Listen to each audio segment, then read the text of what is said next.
The biggest thing that I've noticed is really somewhat of a mindset shift when dentists are getting into full arch implant dentistry, which is really approaching serving full arch patients as a different cohort, or basically just a totally different classification of patients. A lot of docs starting to get into full arch are really kind of starting to get a program into, who they're going to use for marketing, are they going to get some sales training? They're kind of starting the whole process. The way I look at it is if a patient calls your office and they can get to your office and they have one of the 3 C's, they have cash, they have a cosigner, or they have a credit score. That's a qualified lead that you should be converting. Dentists have, there's the 4th C, which is the Welcome back to another episode of the Full Arch Advantage podcast. I'm your host, Gary Bird. I'm the founder of SMC National, where we help you create, convert, and close more full arch cases so you can grow the way that you want. And today I have Dr. Samy. He is not only a practicing dentist, but he's also the creator of Ponnusamy, and he's going to be sharing this new technology that kind of operates like a dating app, but for full arch. I know that sounds crazy, but it's going to make more sense in a little bit. Trust me, you're going to want to tune into this one. I'm always impressed by dentists who are creating software to solve really hard problems in the dental industry, and this is going to be an episode that is just that. Stay tuned. All right, we are live for another episode, and I'm excited to have this one. Dr. Samy, why don't you tell me what the number one thing that you're seeing that's helping full arch doctors or doctors who want to do full arch grow their cases? What's the number one thing that you're seeing? Yeah, I think the biggest thing that I've noticed is really somewhat of a mindset shift when dentists are getting into full arch implant dentistry, which is really approaching serving full arch patients as a different cohort, or basically just a totally different classification of patients compared to general dentistry patients. And I've heard you say this before, Gary, but I think that's really key because I really think that you kind of have two camps, and there's actually there's data that supports this. I've got a blog article about this where I call this the 2-patient model, where basically we have all of general dentistry as we know it. We're taught in dental school, hey, everything is preventative. You go every 6 months. If you need some work done, the patient gets the work done. You see them again in 6 months. And that makes up, depending on what studies you look at, anywhere from 40 to 60% dental utilization rate, right? That's kind of how many people are actually going to the dentist regularly. So those patients, basically, these are your GP patients. Whereas the other 60%, right, these are patients who don't really subscribe to the dentistry model, right? They kind of, if there's ever an emergency, they'll kind of go in, get a tooth pulled, or they don't really go regularly every 6 months. These patients are more likely to be these type of full arch patients, right? So they have different consumer expectations, they have different buying behaviors. These patients want things that are convenient. They want kind of the quickest fix. They just have different expectations. And understanding that kind of dichotomy of 2 different patients, and understanding that you can't just do your normal case presentation, your normal marketing, your normal lead qualification. None of it works. Hey, sorry to interrupt the show, but I want to make sure that you're going to DICOMA 2024. It's July 10th through the 12th. And guess what? We are going to be speaking on the main stage, and we're going to be hosting a boot camp as well. And we want to give away some free tickets. So how do you win these free tickets? You go to smcnational.com, click the little bar that says enter to win free tickets to DICOMA, and then you submit your information, and everybody's a winner. We're going to be giving a discount to everybody who enters, and we're going to be giving away some free tickets to the conference itself and to the boot camp. Make sure you sign up for these right away. Back to the show. Totally agree. And the way I've always explained this from a slightly different angle, because you're approaching it from the clinical and the buyer's expectation.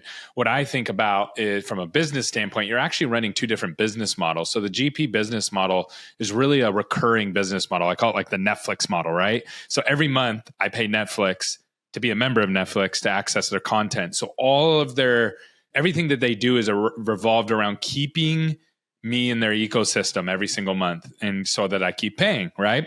And GP is very similar. Just the only difference is instead of working monthly, you're working at 6-month intervals of a recurring business model, where the name of the game is really just get them back to the next hygiene appointment. Eventually, they're going to buy dentistry from you if you just keep them in your hygiene department.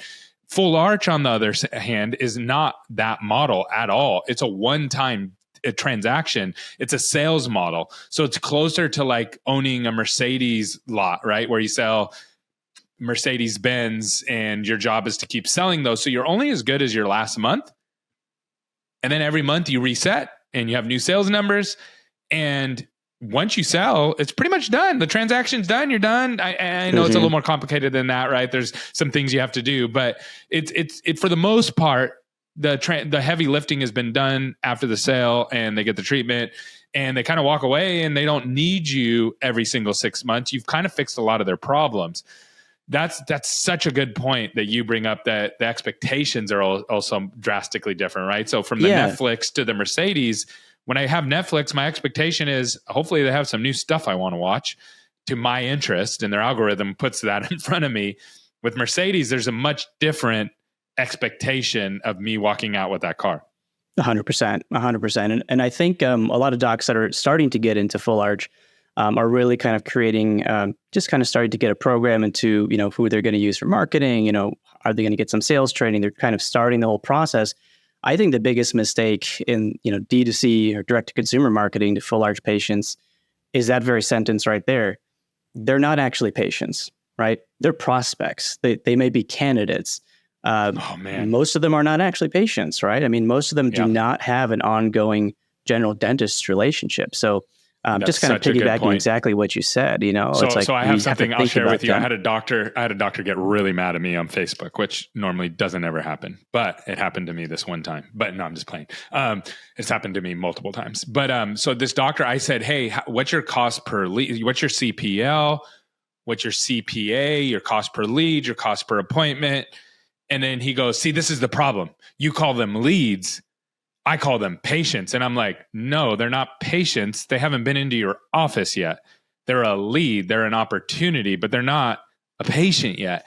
And he was just like, this is the problem. You don't view them as humans. I'm like, no. This has nothing to do about their humanhood.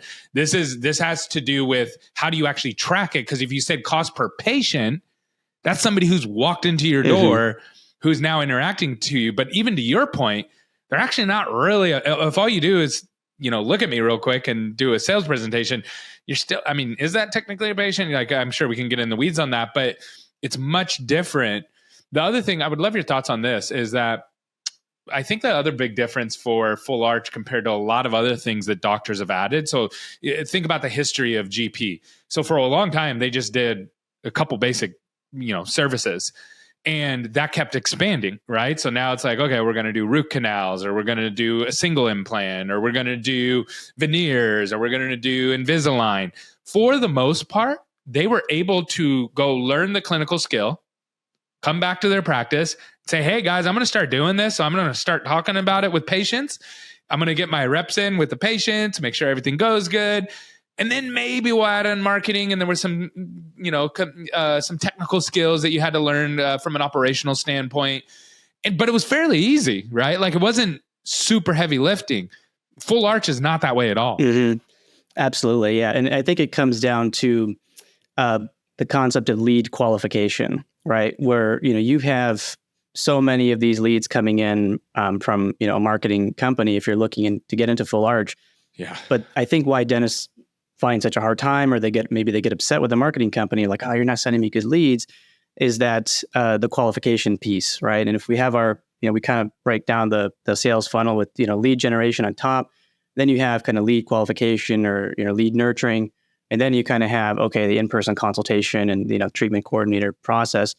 The key with lead qualification is that, we have qualifiers, right? I like to think of them as, you have non-clinical qualifiers and you have clinical qualifiers.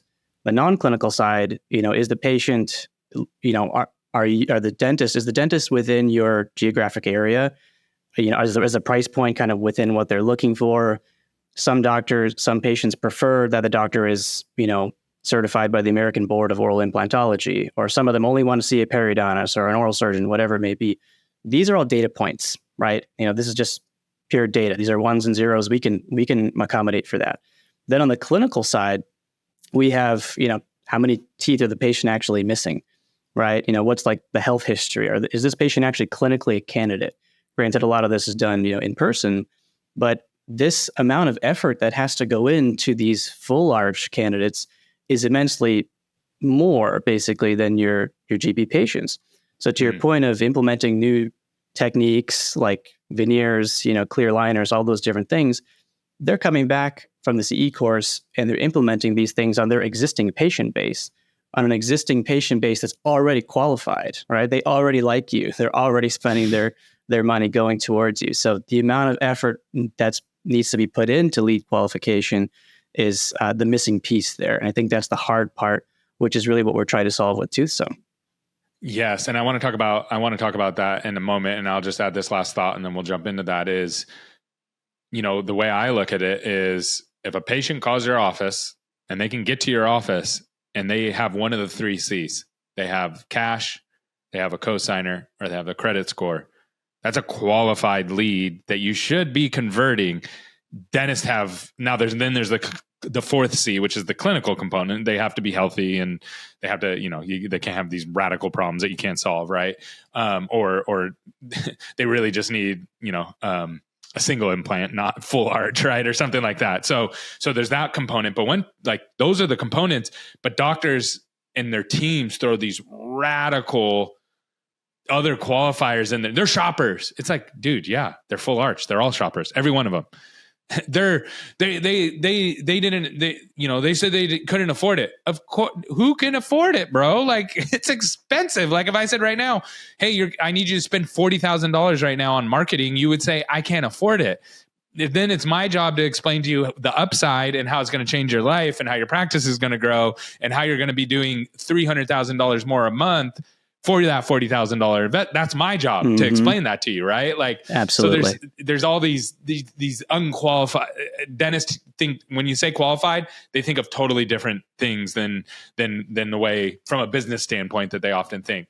Okay, so let's jump into this app that you built. So you've been doing full arch, you're out here grinding away, and then you're like, okay, there's a massive hole in the market. What exactly did you build, and how does it help people? Yeah, it's essentially, all kind of came down to one patient actually was really the inspiration behind it, where I saw a patient, so I get a lot of really challenging cases or revision cases, that kind of come towards my way. And I had a patient who actually flew across the country for this particular case, and it was a really tough case, zygomatic implants, quad zygomatic implant case. We did her case, and, we're chatting at the post-op visit, and she kind of shared her journey with me, not just the surgical aspect. And, she told me she was obviously very happy. This patient was wearing dentures for 50 years, 50. And she was told no by 10 separate dentists. There's a lot of perseverance. Most patients would honestly give up by 3 or 4 if they heard that many no's. And I just kept thinking, like, man, this is, you didn't have, I'm happy she saw me. I'm happy I took care of her. But, I told her, I said, you didn't need to see me. I could have hooked you up with someone, in your backyard, but the problem is that there's this difficulty in discovery between patients and this vertical within dentistry, which is full arch, because it's very niche. It's very specialized. There's a lot of information asymmetry. There's a lot of information out there on TV and commercials and whatnot, but basically kind of connecting that supply and demand is very challenging. So I started doing some research just about, what does the market look like? And it's pretty impressive that, by 2026, 1 in 5 Americans are expected to have dental implants, which is just insane. And you look at how many... Wait, 1 in 5, you said? Approximately 1 in 5. It's about 18%. By what year? By 2026. It's about 65 million people. And that's going to keep going up over time, that's right? A lot of people, because the population is getting older, yeah. Absolutely. And this is dental implants. It's not just full arch. It's just dental implants in general. Yeah. Yep. But you look at the amount of dentists in the U.S. that are placing implants, and that's actually a harder one to find. If you do some digging, I found a source estimated 18 to 20% of dentists surgically place which is implants. Crazy, because I remember when dental implants first really started coming out, and not clinically people knew about them, but patients had no clue what a dental implant was. That wasn't that long ago, where if you said we do dental implants, everybody would have been like, what is that? it used to kind of be a referral thing. You go see, yes, it was the 100% specialist. referral. Mhm. Yeah.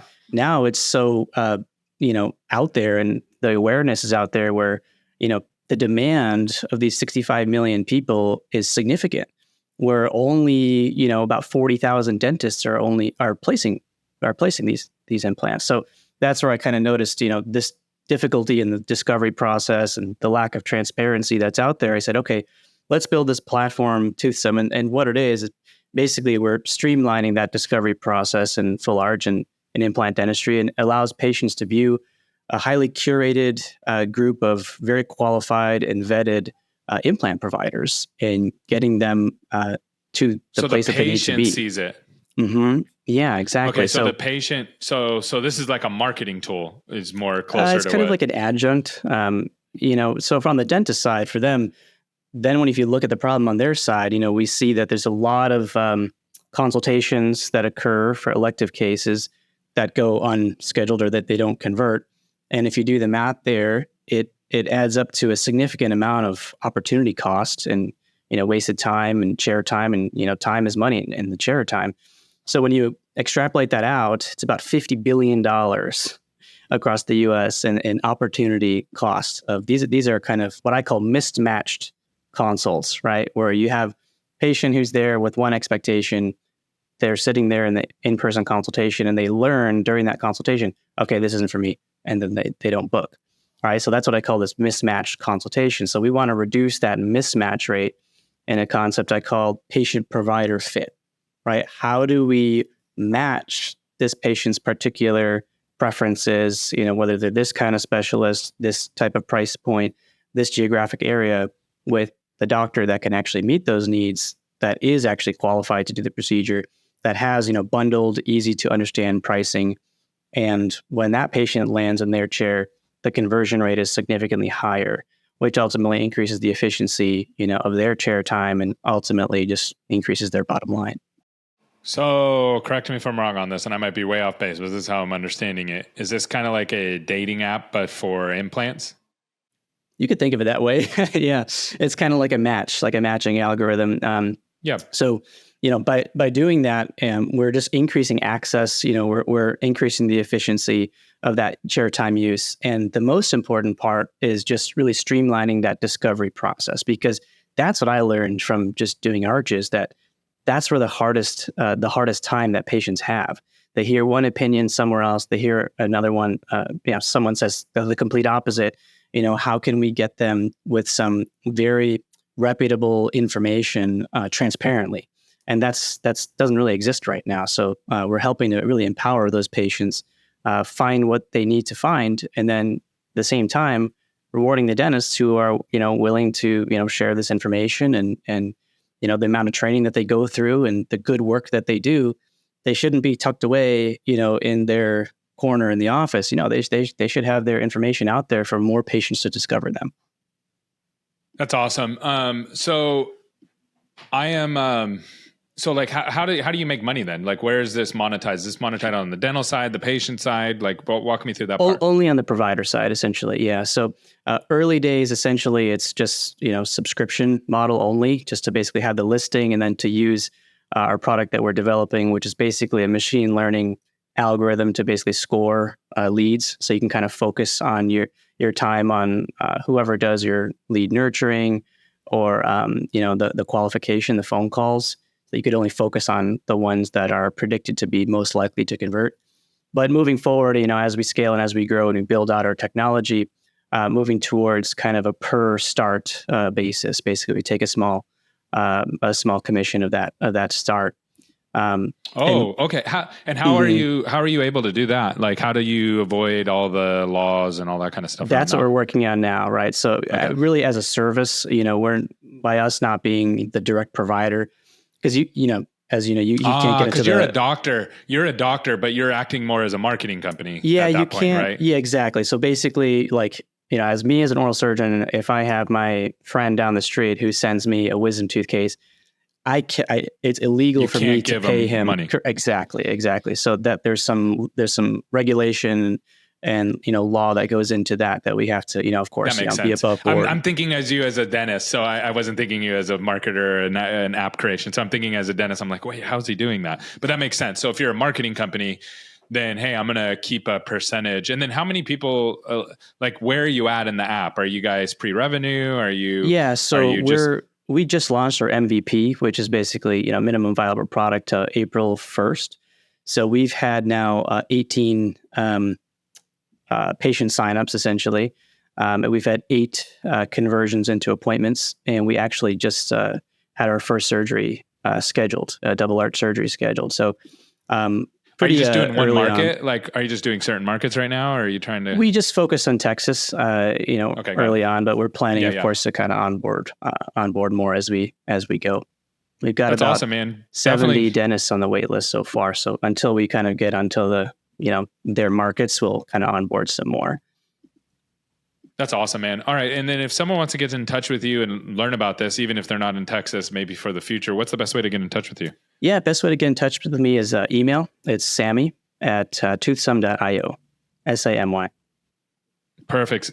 Thanks so much for coming on, Dr. Samy. This is really, really good. Excited for you. And I'll have you, I'm really excited to see what you do with this. And then we'll bring you on again in the near future as you continue to grow. I appreciate it, Gary. Thanks for having me.